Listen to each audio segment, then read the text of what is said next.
জাতীয় থেকে আন্তর্জাতিক, প্রান্তিক জনপদ থেকে নগর চারপাশ, ঠিক কী ঘটছে এই মুহূর্তে, এসব নিয়ে আমাদের আয়োজন এখন চারদিক। পুরো আয়োজন জুড়ে সঙ্গে আছে আমি সাজিদ আরাফাত।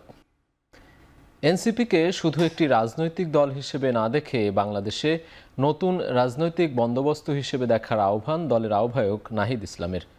সোমবার সন্ধ্যায় বনানীর একটি 5 তারকা হোটেলে কূটনীতিকদের সম্মানে জাতীয় নাগরিক পার্টির ইফতার মাহফিলে বক্তব্য রাখেন নাহিদ ইসলাম। এ সময় রোহিঙ্গাদের সমস্যা শান্তিপূর্ণভাবে সমাধানের আহ্বান জানান তিনি। পাশাপাশি গাজায় নৃশংস হত্যাকাণ্ডের কঠোর সমালোচনা করেন নাহিদ। এ সময় 5 আগস্টের পর বাংলাদেশ যে গণতান্ত্রিক ধারায় ফিরছে সে পথে কূটনীতিকদের সহযোগিতা কামনা করেছেন পার্টির সদস্য সচিব আক্তার হোসেন। ইফতার মাহফিলে অংশ নেন যুক্তরাষ্ট্র, কানাডা, চীন, জাপান, ভারত, পাকিস্তান সহ বিভিন্ন দেশের কূটনীতিক ও প্রতিনিধিরা।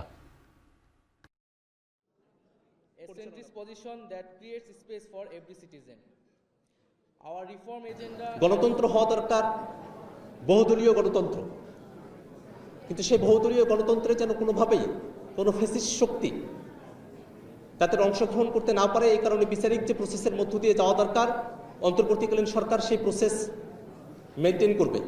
We ask you to see us not simply as a new party but as the beginning of a new political culture, one grounded in dignity, justice and the collective dreams of our citizens. We want a new Bangladesh which will uphold the dignity of people, human rights through political consensus, and we welcome all the political parties, civil society to join us to our next stage. দলের নাম বা প্রতীক দেখে আর কেউ vote দেবে না বলে মন্তব্য করেছেন জাতীয় নাগরিক কমিটির উত্তরাঞ্চলের মুখ্য সংগঠক সার্জিস আলম।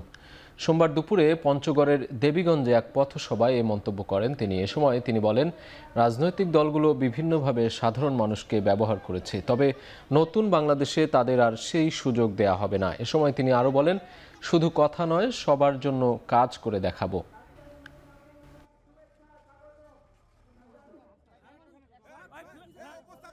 আমরা বিশ্বাস করি আগামীর বাংলাদেশে যে নতুন বাংলাদেশ আসছে, এখানে দলের নাম দেখে কিংবা কোনো মার্কা দেখে কেউ আর ভোট দিবে না, বরং কোন লোকটা কেমন, কে কেমন কাজ করছে, কার কথার সাথে কাজের মিল কেমন, এই জিনিসগুলো দেখে আগামীর বাংলাদেশে মানুষ বিভিন্ন মার্কা এবং দলে ভোট দিবে। সেনাবাহিনী থেকে শুরু করে প্রতিটি প্রতিষ্ঠান আওয়ামী লীগ ধ্বংস করেছে। ব্রাহ্মণবাড়িয়ার কসবায় জাতীয় নাগরিক পার্টির ইফতার মাহফিলে এমন মন্তব্য করেছেন জাতীয় নাগরিক পার্টির দক্ষিণাঞ্চলের মুখ্য সংগঠক হাসনাত আব্দুল্লাহ। আওয়ামী লীগকে কোনোভাবে পুনর্বাসন করতে চাইবে যারা ভালো আওয়ামী লীগ এবং খারাপ আওয়ামী লীগের যে বয়ান এখন মার্কেটে আনতে চাচ্ছেন, আমাদের শত্রু জ্ঞান আমরা তাকেই করব যারা আওয়ামী লীগকে বন্ধু জ্ঞান করবে। বাংলাদেশ সেনাবাহিনী আমাদের সার্বভৌমত্বে, আমাদের রক্ষার্থে, এবং আমরা দেখেছি 5 আগস্ট বাংলাদেশ সেনাবাহিনী ছাত্র নাগরিকের সাথে তারা আওয়ামী বিরোধী অবস্থান নিয়েছে। একই সাথে সাথে আমরা এই বিষয়টিও বলতে চাই, আপনারা জনগণের বিরুদ্ধে আপনারা কখনোই অবস্থান নিয়েন না। নোয়াখালীর হাতিয়ায় জাতীয় নাগরিক পার্টির সিনিয়র যুগ্ম মুখ্য সমন্বয়ক হান্নান মাসুদের পথসভায় হামলা চালিয়েছে বিএনপি। এ ঘটনায় হান্নান মাসুদ সহ আহত হয়েছেন অর্ধশতাধিক। প্রতিবাদে সড়ক অবরোধ করে বিক্ষোভ চলছে। পুলিশ জানায়, হাতিয়ার জাহাজমারা বাজারে এনসিপির নেতাকর্মীদের নিয়ে পথসভা করছিলেন হান্নান মাসুদ। এ সময় স্থানীয় বিএনপির কয়েকজন পথসভায় হামলা চালায়। প্রতিবাদে অবস্থান কর্মসূচি পালন করছে হান্নান মাসুদ ও তার সমর্থকরা। ঘটনাস্থলে পুলিশ, নৌবাহিনী ও কোস্ট গার্ডের অতিরিক্ত সদস্যরা মোতায়েন রয়েছে। সেনাবাহিনীকে বিতর্কিত করে জনগণের মুখোমুখি করার চেষ্টার পেছনে কোনো না কোনো ষড়যন্ত্র রয়েছে বলে মন্তব্য করেছেন বিএনপির ভারপ্রাপ্ত চেয়ারম্যান তারেক রহমান। রাজধানীর ইস্কাটন গার্ডেনে গণমাধ্যম কর্মীদের সম্মানে বিএনপির মিডিয়া সেলের ইফতার মাহফিলে ভার্চুয়ালি যুক্ত হয়ে তিনি এই মন্তব্য করেন। তারেক রহমান বলেন, একটি মহল যারা স্বাধীনতা, সার্বভৌমত্ব বিশ্বাস করে না, তারাই পেছনে থেকে ষড়যন্ত্র করে যাচ্ছে। এ সময় দলের মহাসচিব মির্জা ফখরুল ইসলাম আলমগীর বলেন, স্বাধীনতা বিপন্ন করার জন্য সেনাবাহিনীকে বিতর্কিত করে দেশকে অরক্ষিত করার চেষ্টা চালানো হচ্ছে। সুচতুরভাবে দেশকে আবারও অস্থিতিশীল ও বিপদে নিমজ্জিত করা হচ্ছে। দেশকে অস্থিতিশীল করার চক্রান্তের বিরুদ্ধে সবাইকে একসাথে কাজ করার আহ্বান জানান বিএনপির মহাসচিব।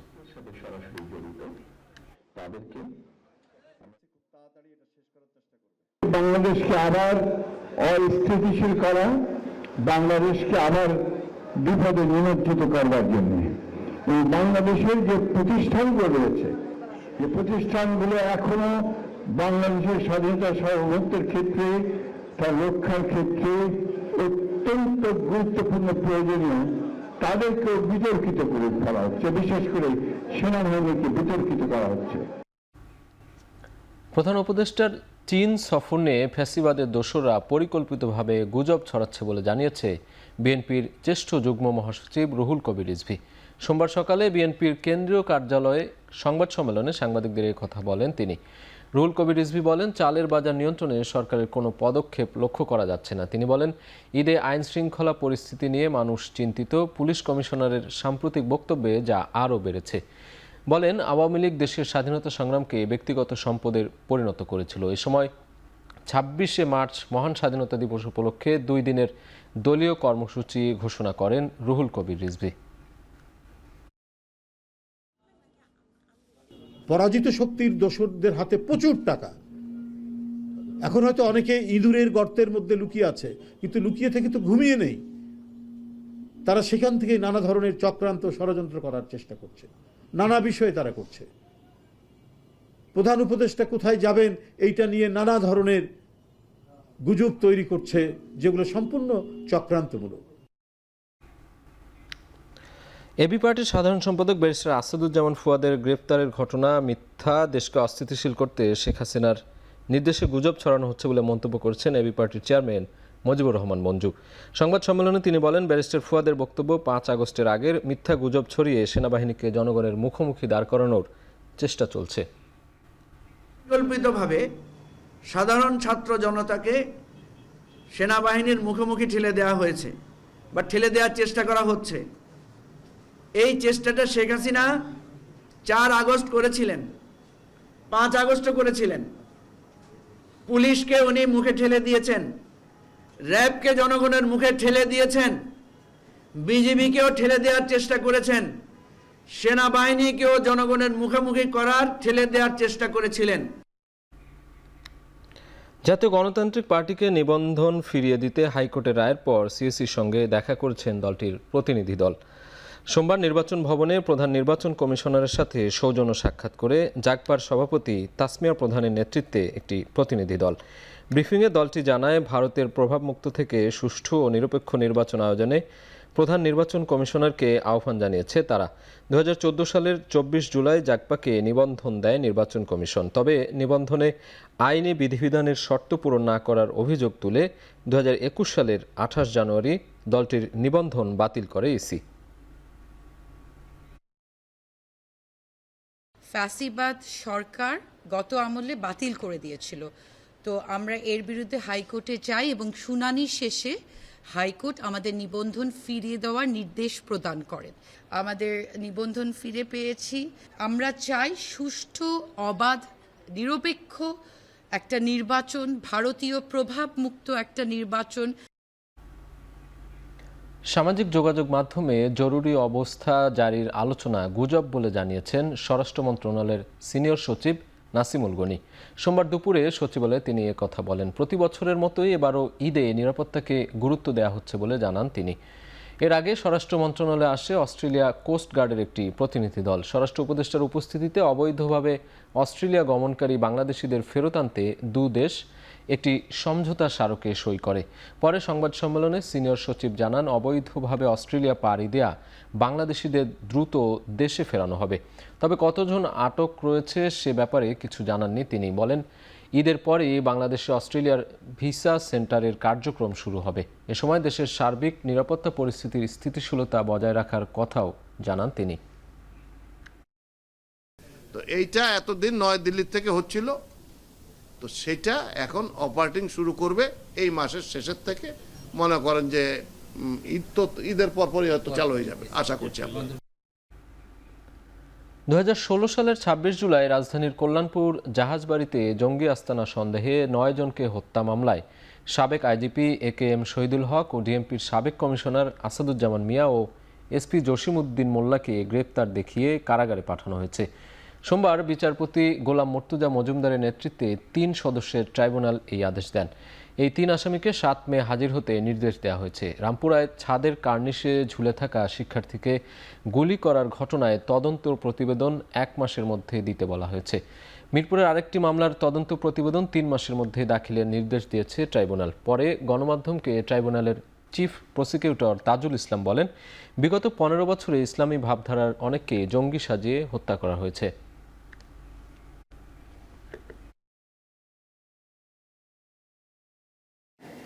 ক্রসফায়ারের নামে যে বিচার বহির্ভূত হত্যাকাণ্ডগুলো চালু ছিল, সেখান থেকে তারা সমালোচনার মুখে এক ধাপ সরে এসে বিভিন্ন বাড়িতে লোকদেরকে আটকে রেখে হত্যা করে তারা জঙ্গি সেখানে জড়ো হয়েছিল এই মর্মে তারা প্রচার করে এবং এই ধরনের অনেকগুলো ঘটনার সাক্ষ্য প্রমাণ এই তদন্ত সংস্থা হাতে এসেছে। তারই একটি অংশ ছিল এই জাহাজবাড়ি হত্যাকাণ্ড। এবং এই ধরনের জঙ্গি নাটক সাজিয়ে মানুষকে হত্যা করার তারা একটা কালচারে পরিণত করেছিলেন এবং সেই কালচারের ধারাবাহিকতায় বাংলাদেশের বিভিন্ন জায়গায় অনেকগুলো ঘটনা এরকম ঘটেছে। সে কারণে এটা একটা মানবতা বিরোধী অপরাধ হিসাবে গণ্য করে এর বিরুদ্ধে তদন্ত শুরু হয়েছে। চেক প্রতারণার মামলায় ক্রিকেটার সাকিব আল হাসানের সম্পদ ক্রোকের নির্দেশ দিয়েছেন আদালত। সোমবার ঢাকার অতিরিক্ত চিফ মেট্রোপলিটন ম্যাজিস্ট্রেট জিয়াউদুর রহমানের আদালত এ আদেশ দেন। আসামি পলাতক থাকায় বাদী পক্ষ তার সম্পদ ক্রোক করার আবেদন করে। শুনানি শেষে আদালত তা মঞ্জুর করেন। এর আগে গত 19 জানুয়ারি তাকে গ্রেপ্তার করতে পরোয়ানা জারি করেন একই আদালত। গত বছরের 15 ডিসেম্বর IFIC ব্যাংকের পক্ষে সাহিবুর রহমান বাদী হয়ে সাকিব সহ 4 জনকে আসামি করে মামলা করেন। মামলার অপর আসামিরা হলেন সাকিব আল হাসান, অ্যাগ্রো ফার্ম লিমিটেডের MD গাজী শাহগীর হোসেন, প্রতিষ্ঠানটির পরিচালক ইমদাদুল হক ও মালাইকা বেগম। দর্শক, কিছুক্ষণ আগে জানাচ্ছিলাম এনসিপি নেতা হান্নান মাসুদের পথসভায় হামলার ঘটনা। নোয়াখালী শহরে হামলার ঘটনা ঘটেছে এবং এই মুহূর্তে সেখানে বিক্ষোভ মিছিল করছে জাতীয় নাগরিক পার্টির নেতাকর্মীরা। আমরা সেই খবর বিস্তারিত জানার জন্য যুক্ত হচ্ছি মাইজদি থেকে আমাদের সহকর্মী নাসিম শুভর সঙ্গে। নাসিম শুভ, আপনি নিশ্চয়ই শুনতে পাচ্ছেন হামলার সেখানে কারা ঘটনা ঘটিয়েছে এবং এই মুহূর্তে বিক্ষোভ মিছিলের সবশেষ জানাবেন।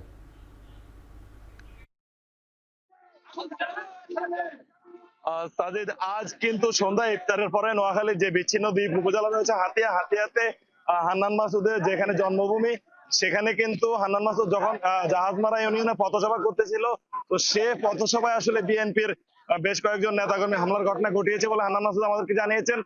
তারপর থেকে কিন্তু হান্নান মাসুদ সহ সেখানে তার কর্মী সমর্থকরা এবং নাগরিক পার্টির যে সকল নেতাকর্মীরা রয়েছেন তারা সেখানে অবস্থান করছেন। এখন পর্যন্ত খবর পেয়ে তাৎক্ষণিক সেখানে কিন্তু পুলিশ, নৌবাহিনী এবং কোস্টগার্ডের বিভিন্ন টিম সেখানে গিয়েছেন এবং খবর নিয়েছেন। কিন্তু হান্নান মাসুদ আমাদেরকে অভিযোগ করেছেন প্রশাসনের লোকজন সেখানে গেলেও তারা কিন্তু কার্যত কোনো দৃশ্যমান পদক্ষেপ নেয়নি। যারা তাদেরকে হামলা চালিয়েছে তাদের কাউকে কিন্তু এখন পর্যন্ত আটক করেনি, যার কারণে কিন্তু হান্নান মাসুদ নিজেই সেখানে অবস্থান নিয়েছেন। তো হান্নান মাসুদ জানিয়েছেন এই হামলায় হান্নান মাসুদ নিজে সহ প্রায় তার 50 জনের মতো কর্মী সমর্থক আহত হয়েছেন এবং তাদের কিন্তু সেখানে অবস্থান কর্মসূচি এখনো চলছে। আমি কথা বলেছি নোয়াখালীর যে হাতিয়া থানার ভারপ্রাপ্ত কর্মকর্তা রয়েছে তার সাথে, তিনি জানিয়েছেন ঘটনা শোনার পরে কিন্তু তারা সেখানে ঘটনাস্থলে পুলিশ পাঠিয়েছেন এবং পুলিশ আসলে খবর নিচ্ছেন কারা এই হামলা চালিয়েছে। এদিকে আমরা কথা বলেছি নোয়াখালীর যে হাতিয়া উপজেলার বিএনপির যিনি সাধারণ সম্পাদক রয়েছেন তার সাথে, তিনি বলেছেন হান্নান মাসুদের বিরুদ্ধে বিএনপির বেশ কয়েকজন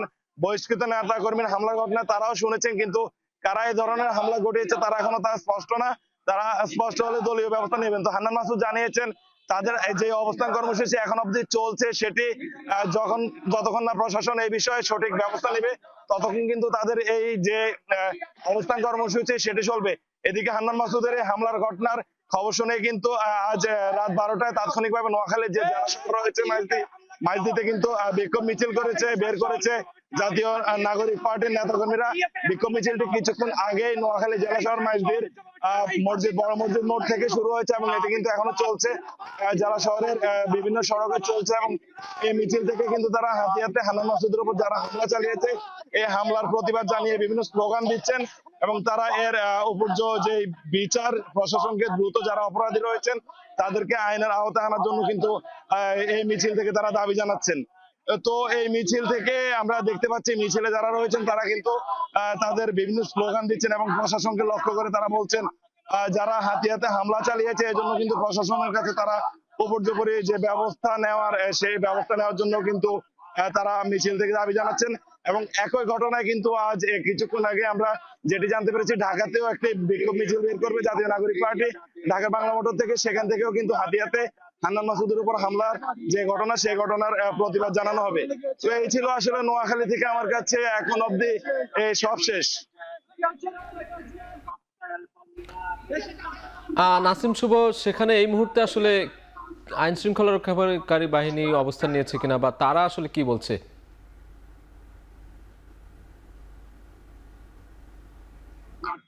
আইন শৃঙ্খলা বাহিনী কিন্তু নোয়াখালীর যে হাতিয়ার জাহাজ মারা যেখানে ঘটনাটি ঘটেছে সেখানে আইন শৃঙ্খলা বাহিনী বিশেষ করে পুলিশ, কোস্টগার্ড এবং যে সেখানে নৌবাহিনীর সদস্যরা রয়েছে তারা কিন্তু ঘটনাস্থলে গেলেও হান্নান মাসুদ আমাদেরকে অভিযোগ করেছেন তারা কার্যত কোনো ব্যবস্থা নেননি। তারা গিয়ে শুধুমাত্র ঘটনাস্থল পরিদর্শন করে চলে এসেছেন বলে তিনি আমাদেরকে মুঠোফোনে জানিয়েছেন। আইন শৃঙ্খলা বাহিনীর সদস্যরা সেখানে উপস্থিত রয়েছেন, তারা কিন্তু এখন পর্যন্ত কার্যকর কোনো পদক্ষেপ নেননি কিংবা এই ঘটনায় যারা জড়িত তাদের কাউকে কিন্তু এখন পর্যন্ত আইনের আওতায় আনা হয়নি বলে কিন্তু আমরা জানতে পেরেছি। যদিও আমি কথা বলেছি হাতিয়া থানার ভারপ্রাপ্ত কর্মকর্তা যিনি রয়েছেন তার সাথে, তিনি জানিয়েছেন আসলে হামলাটির পরপরই কিন্তু ঘটনাস্থলে পুলিশ পাঠানো হয়েছে। তবে ঘটনাস্থলে পুলিশ পাঠানো হয়েছে এবং যারা অপরাধী রয়েছে তাদেরকে শনাক্তের জন্য কিন্তু তারা চেষ্টা করছেন। আমি কথা বলেছি নোয়াখালীর পুলিশ সুপারের সাথেও, তিনি বলেছেন তারা ঘটনাটি শোনার সাথে সাথে পুলিশকে নির্দেশনা দিয়েছেন যারা আসলে এই ধরনের ঘটনা ঘটিয়েছে তাদেরকে যেন দ্রুত আইনের আওতায় আনা হয়, সেজন্য কিন্তু তারা প্রয়োজনীয় যে সকল ব্যবস্থা নেওয়ার সে সকল ব্যবস্থা নেবেন। আর এদিকে হান্নান মাসুদের এই ঘটনার পরপরই কিন্তু নোয়াখালী জেলার মাইজদি সহ বিভিন্ন স্থানে বিক্ষোভ মিছিলের ডাক দিয়েছে ছাত্ররা। আজ রাতে কিন্তু তাৎক্ষণিক তাদের যে মিছিল সেটি এখন চলছে এবং আগামীকাল দিনভরও কিন্তু তারা নানাবিধ কর্মসূচির ঘোষণা ইতিমধ্যে দিয়েছেন, বিক্ষোভ মিছিল সহ নানাবিধ কর্মসূচির। তো যারা আয়োজক আজকের এই বিক্ষোভ মিছিলে তারা বলছেন মাত্র এখন পর্যন্ত প্রায় 7 মাস আগেই যে হান্নান মাসুদরা জীবনের ঝুঁকি নিয়ে আসলে তারা স্বৈরাচারকে এই দেশ থেকে তাড়িয়েছে, সেই হান্নান মাসুদদের রক্ত এত দ্রুত পূর্বের রক্তে দাগ না শুকাতে তাদের আবার যে রক্ত ঝরেছে সেটি নিয়ে তারা উদ্বেগ প্রকাশ করেছেন এবং তারা এই ঘটনার জন্য কিন্তু তারা এই ঘটনা যাতে সুষ্ঠু বিচার হয় এবং যারা অপরাধী রয়েছেন তাদের যাতে আইনের আওতায় আনা হয় সেজন্যই কিন্তু তারা দাবি জানিয়েছে। তো আমরা দেখতে পাচ্ছি এই বিক্ষোভ মিছিল যেটি শুরু হয়েছিল জেলার জামে মসজিদের সামনে থেকে সেটি এখন জেলা শহরের গণপূর্ত বিভাগের সামনে এসে কিন্তু শেষ হয়েছে এবং এখানে কিন্তু এক সংক্ষিপ্ত সভা হচ্ছে। সেখানে আসলে যারা মিছিলের আয়োজক এবং যারা মিছিলে ছিলেন তারা কিন্তু বক্তব্য রাখবেন এবং তারা এই ঘটনার প্রতিবাদ জানিয়েই তারা বক্তব্য রাখবেন বলে আমরা জানতে পেরেছি। তো এখন পর্যন্ত কিন্তু হাতিয়ার জাহাজ মারা যে স্থানে ঘটনাটি ঘটেছে এবং হান্নান মাসুদের ভাষ্য মতে প্রায় 50 জনের মতো যেখানে আহত হয়েছে, সেখানে কিন্তু হান্নান মাসুদ সহ বাকি তার যে কর্মী সমর্থক এবং এনপিসির যে সকল নেতাকর্মীরা রয়েছেন তারা কিন্তু এখন পর্যন্ত সেখানে অবস্থান নিচ্ছেন এবং এখন পর্যন্ত কিন্তু প্রশাসনের পক্ষ থেকে এই ঘটনায় কাউকে আটক করা হয়নি। তবে পুলিশ বলছে তারা কিন্তু তাদের সর্বোচ্চ চেষ্টা করছে। তো এই ছিল আসলে নোয়াখালী থেকে এখন অবধি আমার কাছে সব শেষ। হান্নান মাসুদের উপর হামলার ঘটনায় সরাসরি সেখানকার প্রতিবাদ সভা নিয়ে জানাচ্ছিলেন সহকর্মী নাসিম শুভ। চলে যাচ্ছি পরের প্রসঙ্গে। আনুষ্ঠানিকভাবে শুরু হলো বহুল প্রতীক্ষিত চট্টগ্রাম থেকে সন্দ্বীপ রুটে ফেরি চলাচল। সোমবার সকালে সন্দ্বীপের উপজেলা পরিষদে উপদেষ্টাদের একটি বহরের সাথে উদ্বোধনী সমাবেশে ভার্চুয়ালি যোগ দেন প্রধান উপদেষ্টা ডক্টর মোহাম্মদ ইউনূস। বলেন, সব অঞ্চলের বৈষম্য দূর করে এগিয়ে যাবে দেশ। এর আগে সকালে সীতাকুণ্ডের বাঁশবাড়িয়া ফেরিঘাটে আসেন নৌ পরিবহন উপদেষ্টা ডক্টর এম সাখাওয়াত হোসেন সহ 6 উপদেষ্টা। সেখানে নামফলক উন্মোচন শেষে ফেরিতে করে সন্দ্বীপের উদ্দেশ্যে রওনা দেন তারা। প্রায় 1 ঘন্টার যাত্রা শেষে সন্দ্বীপের গুপ্তছড়ায় পৌঁছায় 6 উপদেষ্টাকে বহনকারী ফেরি। বেলা 12টায় সন্দ্বীপ উপজেলা পরিষদ প্রাঙ্গণে শুরু হয় ফেরি সার্ভিস চালুর মূল আনুষ্ঠানিকতা। অনুষ্ঠানে ভার্চুয়ালি যোগ দেন প্রধান উপদেষ্টা ডক্টর মোহাম্মদ ইউনূস।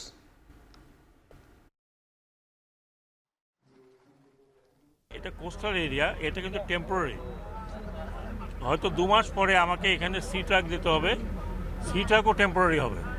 সি ট্রাকে আপনারা এত মালামাল একসাথে নিতে পারবেন না। আমাকে বিআইডব্লিউটি চেয়ারম্যান বলেছেন যে তিনি 4টা সি ট্রাক দিতে পারবেন এখানে। এর মধ্যে আমাদেরকে কোস্টাল ফেরি আনতে হবে। এটা কিন্তু খুব কঠিন সহজ কাজ না কিন্তু, এবং এই কারণেই কিন্তু এতদিন হয় নাই। তো ওনারা এটাকে চ্যালেঞ্জ হিসেবে গ্রহণ করছেন এবং ওনারা সফল হয়েছেন এই যে আজকের এর মাধ্যমে।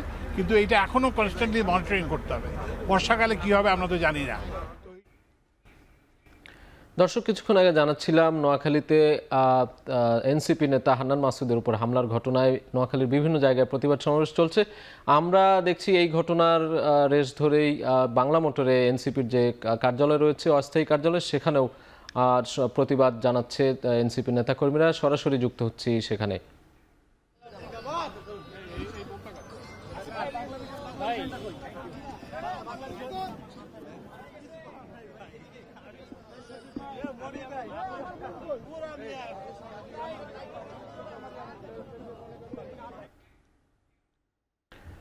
শুরু হয়েছে রেলে ঈদযাত্রা। বাড়ি ফেরার আনন্দে উচ্ছ্বসিত যাত্রীরা। এদিন প্রায় সব ট্রেন সময় মতো ছাড়লেও আন্তনগর 11 সিন্দুর প্রভাতী ও বুড়িমারি এক্সপ্রেস বিলম্ব করে 1.5 ঘন্টা পর্যন্ত।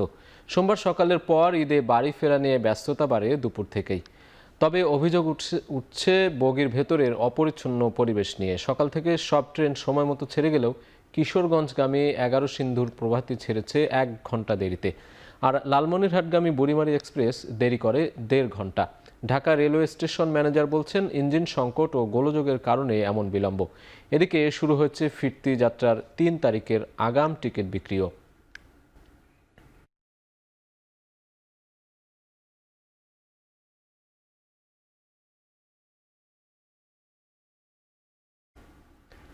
ঈদের ছুটি শুরু না হলেও মহাসড়কে বেড়েছে ঘরে ফেরা মানুষের ভিড়। এতে সড়কে তৈরি হচ্ছে বিশৃঙ্খলা, থেমে থেমে তৈরি হচ্ছে যানজট। ঈদযাত্রা নির্বিঘ্ন করতে টাঙ্গাইলের গোড়াই থেকে যমুনা সেতু পর্যন্ত 65 কিলোমিটার মহাসড়কে 750 পুলিশ দায়িত্ব পালন করছেন। তারপরেও ভোগান্তির অভিযোগ করছেন চলাচলকারীরা। সড়কে 300 টাকার ভাড়ার পরিবর্তে আদায় করা হচ্ছে 500 থেকে 800 টাকা পর্যন্ত। তবে চালকরা বলছেন, মহাসড়কের বিভিন্ন বাসস্ট্যান্ডে বিভিন্ন সংগঠনের নামে আদায় করা হচ্ছে চাঁদা। এদিকে এখনও শৃঙ্খলা ফিরছে না ঢাকা ময়মনসিংহ মহাসড়কে। ঈদ যতই ঘনিয়ে আসছে, ঢাকা ময়মনসিংহ সড়কে ততই বাড়ছে গাড়ির চাপ। এছাড়া যত্রতত্র যাত্রী ওঠানামা সহ সড়কের ওপর অবৈধ সিএনজি স্টেশনের রাজত্বে তৈরি হচ্ছে যানজট। যাত্রীদের অভিযোগ, গুরুত্বপূর্ণ পয়েন্টগুলোতে আইনশৃঙ্খলা বাহিনীর তৎপরতা কম থাকায় কমছে না যানজট। ঈদযাত্রা নির্বিঘ্ন করতে সড়কে চাঁদাবাজির বিষয়ে ব্যবস্থা নেওয়ার পাশাপাশি যানজট কমাতে তৎপর রয়েছে বলছে আইনশৃঙ্খলা বাহিনী।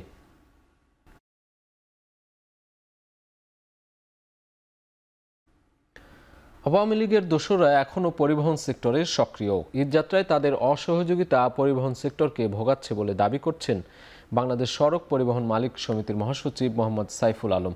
সোমবার জাতীয় প্রেস ক্লাবে সংবাদ সম্মেলনে তিনি বলেন, ঈদ বকশিসের নামে অতিরিক্ত ভাড়া আদায় করতে পারবে না পরিবহন শ্রমিকরা। সড়ক ও মহাসড়কে চুরি, ডাকাতি, ছিনতাই বন্ধসহ সড়কপথে যে কোনো নামে চাঁদাবাজি বন্ধ করার লক্ষ্যে সারা দেশের থানা পুলিশ ও হাইওয়ে পুলিশের বিশেষ টহলের মাধ্যমে প্রয়োজনীয় ব্যবস্থা গ্রহণ করতে হবে। বেশি ভাড়া নেওয়ার অভিযোগ পাওয়া গেলে যাত্রীদের অভিযোগের প্রেক্ষিতে তাৎক্ষণিকভাবে সংশ্লিষ্টদের বিরুদ্ধে প্রয়োজনীয় ব্যবস্থা গ্রহণ করা হবে। নববর্ষের ঐকতান, ফ্যাসিবাদের অবসান স্লোগানে এবারের পহেলা বৈশাখ উদযাপন হবে 2 দিনব্যাপী।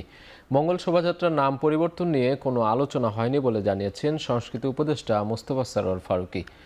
আসন্ন পহেলা বৈশাখের আয়োজন নিয়ে সোমবার ঢাকা বিশ্ববিদ্যালয়ের সিনেট হলে বৈঠক হয়।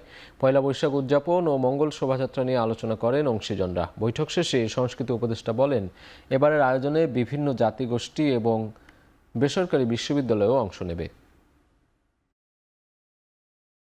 আজকের মিটিংয়ে আমাদের মূলত আলোচনা হয়েছে কন্টেন্ট নিয়ে। কন্টেন্ট বলতে বোঝাচ্ছি যে শোভাযাত্রার মধ্যে কি কি থাকবে, আমরা কিভাবে এটা প্রেজেন্ট করব, কিভাবে কোঅর্ডিনেশন করব, বাংলাদেশের বিভিন্ন জেলা থেকে যে ভিন্ন ভিন্ন জাতিগোষ্ঠীর পারফর্মাররা আসবে তাদেরকে আমরা কিভাবে আনবো, কোথায় প্রেজেন্ট করা হবে। রাজধানীর পূর্ব রামপুরায় ডিআইটি রোড সংলগ্ন ফার্নিচারের দোকান, সিএনজি অটোরিকশার গ্যারেজ সহ বেশ কটি ব্যবসা প্রতিষ্ঠানে আগুনে পুড়ে গেছে। সোমবার ভোর 5:30টার দিকে আগুনের সূত্রপাত। 1 ঘন্টার চেষ্টায় ফায়ার সার্ভিসের 6টি ইউনিট আগুন নিয়ন্ত্রণে আনে। সেহরি খেয়ে ফজরের নামাজ পড়ে ঘুমাতে যান সবাই। ভোর 5:15 নাগাদ আগুন লাগলে 2-1 জনের ডাকাডাকিতে বের হয়ে আসতে থাকেন অনেকে। কয়েকজন চেষ্টা করলেও পানির স্বল্পতায় সাথে সাথে নেভানো সম্ভব হয়নি আগুন। পরে ফায়ার সার্ভিসকে খবর দিলে দ্রুতই ঘটনাস্থলে আসেন তারা। ততক্ষণে রাস্তার পাশে ফার্নিচার ও চায়ের দোকান এবং গ্যারেজে থাকা প্রায় 30টি সিএনজি অটোরিকশা পুড়ে যায় আগুনে। পাশের ভবনের 3 তলাতেও আগুন ছড়িয়ে পড়ে। ফায়ার সার্ভিস জানায় আশেপাশের কোথাও তেমন কোনো পানির উৎস না থাকায় আগুন নেভাতে বেশ বেগ পেতে হয়েছে তাদের।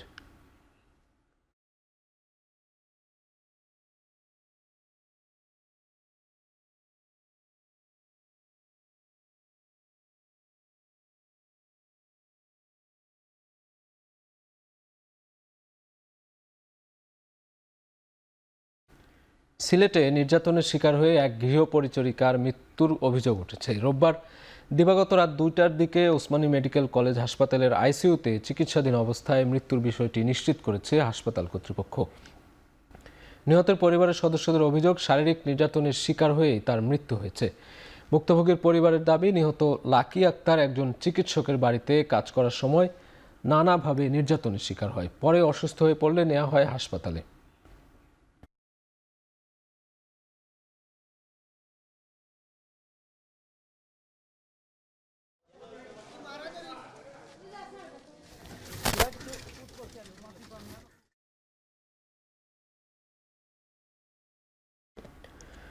জুলাই আগস্ট অভ্যুত্থানে আহত ছাত্র জনতার সুচিকিৎসা নিশ্চিত করার জন্য নাটোরে স্বাস্থ্য কার্ড বিতরণ করা হয়েছে।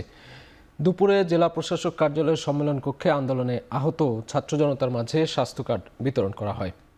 এ সময় বক্তারা বলেন, জুলাই আগস্ট অভ্যুত্থানে আহত ছাত্র জনতার সুচিকিৎসা নিশ্চিত করার জন্য এই কার্ড প্রদান করা হয়েছে, যার মাধ্যমে আহতরা দেশের যে কোনো সরকারি হাসপাতালে পরীক্ষা নিরীক্ষার পাশাপাশি ওষুধ সংগ্রহ করতে পারবেন। নাটোরে মোট 100 জনকে এই স্বাস্থ্য কার্ড দেওয়া হবে। তবে প্রথম দিনে প্রদান করা হয়েছে 90 জনকে।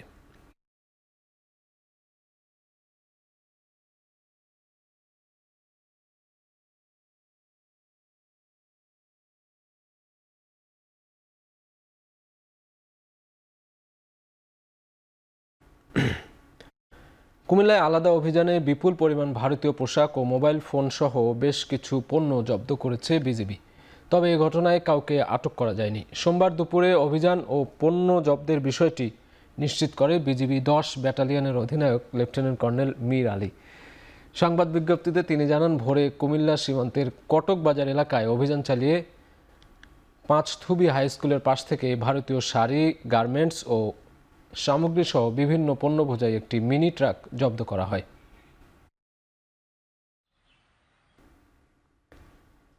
আন্তর্জাতিক প্রসঙ্গ। আসন্ন প্রেসিডেন্ট নির্বাচনে তুরস্কের প্রধান বিরোধী দল সিএইচপির প্রার্থী হিসেবে নির্বাচিত হয়েছেন কারাবন্দী নেতা এক্রেম ইমামোগলু। প্রেসিডেন্সিয়াল প্রাইমারিতে 1.5 কোটি ভোট পেয়েছেন তিনি। এরদোয়ানের সঙ্গে প্রতিদ্বন্দ্বিতা নিশ্চিতের খবরে আনন্দিত বলে জানিয়েছেন ইমামোগলু। দুর্নীতির অভিযোগে গেল রোববার ইমামোগলুকে কারাগারে পাঠান তুরস্কের একটি আদালত। ইস্তাম্বুলের জনপ্রিয় মেয়রকে গ্রেপ্তারের প্রতিবাদে 5 দিন ধরে বিক্ষোভে উত্তাল তুরস্ক। এ সময় গ্রেপ্তার করা হয়েছে 1000-এর বেশি বিক্ষোভকারীকে। আন্দোলনকে কঠোরভাবে দমনের নির্দেশনা দিয়েছেন president Recep Tayyip Erdogan.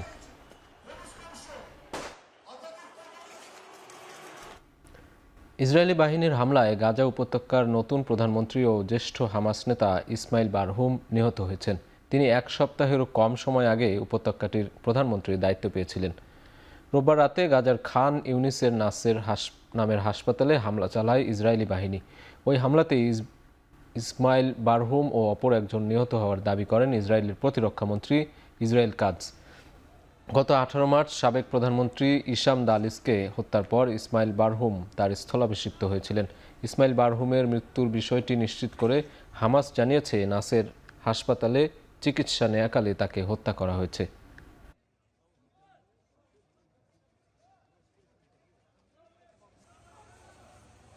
Parliament ভেঙে দিয়ে 28 এপ্রিল কানাডায় আগাম নির্বাচনের ঘোষণা দিলেন দেশটির নতুন প্রধানমন্ত্রী মার্ক কার্নি। প্রধানমন্ত্রী দায়িত্ব নেয়ার মাত্র 2 সপ্তাহের মধ্যেই রোববার এই ঘোষণা মার্ক কার্নির। এর ফলে দেশটিতে নির্বাচনের দৌড় শুরু হলো। এমন এক সময় নির্বাচন হতে যাচ্ছে যখন কানাডা যুক্তরাষ্ট্রের সাথে বাণিজ্য যুদ্ধের মুখোমুখি। এছাড়া কানাডাকে ডোনাল্ড ট্রাম্পের 51তম মার্কিন অঙ্গরাজ্য করার ভাবনাও বিতর্কের জন্ম দিয়েছে। তাই কানাডা বিরোধী ট্রাম্প নীতির কারণে সংকট মোকাবেলায় জনগণের কাছে ইতিবাচক সমর্থনের আহ্বান জানিয়েছে মার্ক কার্নি।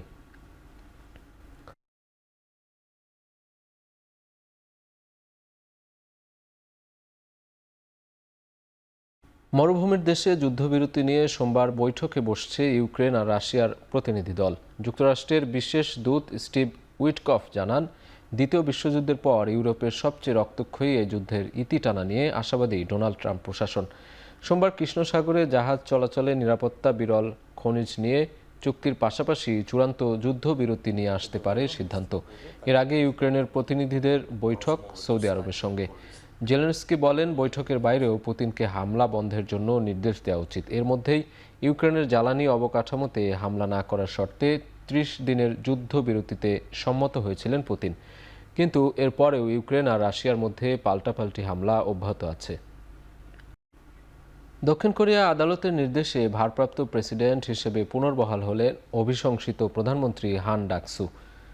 সোমবার প্রধানমন্ত্রী হিসেবে তার অভিশংসন বাতিল করেন দেশটির সাংবিধানিক আদালত। সাবেক প্রেসিডেন্ট ইউন সুক ইউলকে পার্লামেন্টে অভিশংসন ও দায়িত্ব থেকে অব্যাহতি দেওয়ার পর গেল ডিসেম্বরে ভারপ্রাপ্ত প্রেসিডেন্ট হিসেবে দায়িত্ব নেন প্রধানমন্ত্রী ডাকসু।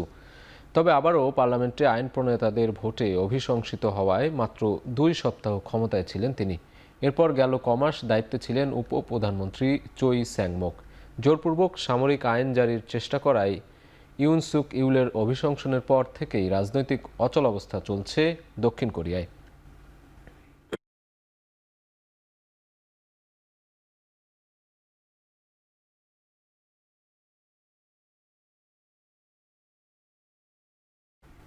যুক্তরাষ্ট্রের প্রতিনিধি দলের গ্রিনল্যান্ড সফর ইস্যুতে প্রতিবাদে নেমেছে স্বায়ত্তশাসিত অঞ্চলটির বাসিন্দারা। এছাড়াও গ্রিনল্যান্ডের প্রধানমন্ত্রী মিউত এগেদের তীব্র প্রতিবাদ জানিয়েছেন।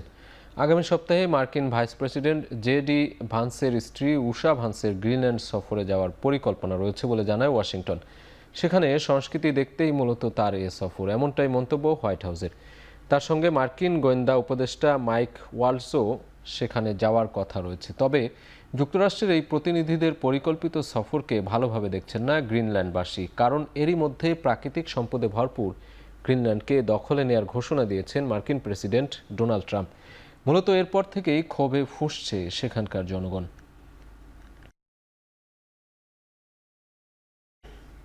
কয়েকশো ভূমিকম্পের জেরে মাসব্যাপী পর্যটন বন্ধ থাকার পর গ্রিসের সান্তোরিনিতে পৌঁছালো প্রথম প্রমোত্তরী। রোববার এজিয়ান সাগর তীরবর্তী দ্বীপটিতে পৌঁছান প্রায় 1200 পর্যটক, যাদের বেশিরভাগই মার্কিন নাগরিক। জানুয়ারি থেকে প্রায় 1 মাস টানা ভূমিকম্পের কারণে বদলে গিয়েছিল সান্তোরিনি, আমারগোস ও আনাফি দ্বীপের বাসিন্দাদের জীবন। কম্পন উল্লেখযোগ্য মাত্রায় কমে যাওয়ায় দ্বীপ জুড়ে সব ভবনের নিরাপত্তা পরীক্ষা করে বাসিন্দাদের ফেরার অনুমতি দিয়েছে প্রশাসন। প্রত্যাহার করেছে সব নিষেধাজ্ঞা, তবে বহাল থাকছে কম্পনের সময় নেওয়া নিরাপত্তামূলক ব্যবস্থা। শেষ করছি এখন চারদিক। সঙ্গে থাকার জন্য ধন্যবাদ।